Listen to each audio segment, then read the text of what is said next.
The last topic we want to discuss with composite functions is a technique that will be essential for calculus problems. Whether you're eventually moving on to Calc 1 or an applied or business calculus course, this is a topic that will certainly pop back up again. What we want to do in the following three examples is identify two functions f and g such that their composition would give us the function provided. In this case, our function is the square root of x squared plus 16. What we want to do for these problems is identify what the inner and outer functions are.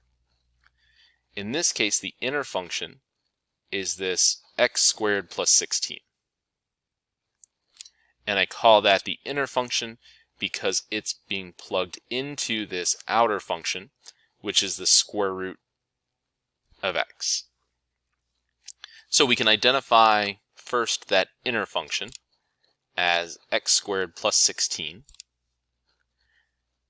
And then that outer function is whatever expression that would be getting plugged into, which again in this case would be square root of x.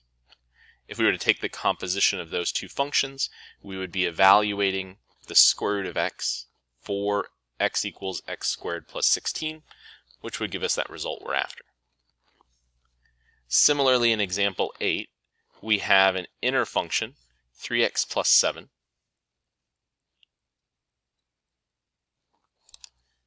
which is being plugged into a set of absolute value bars, meaning our outer function would be the absolute value of x.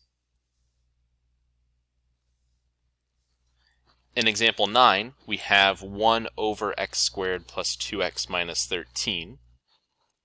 Here we would want to identify that expression in the denominator as that inner function,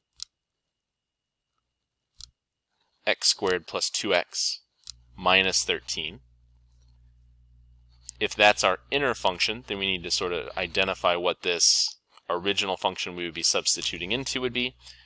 And in this case, that would be 1 over x.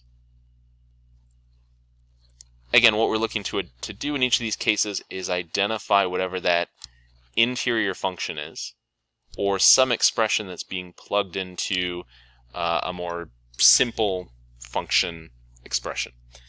And then we can check by constructing the composition of those two functions.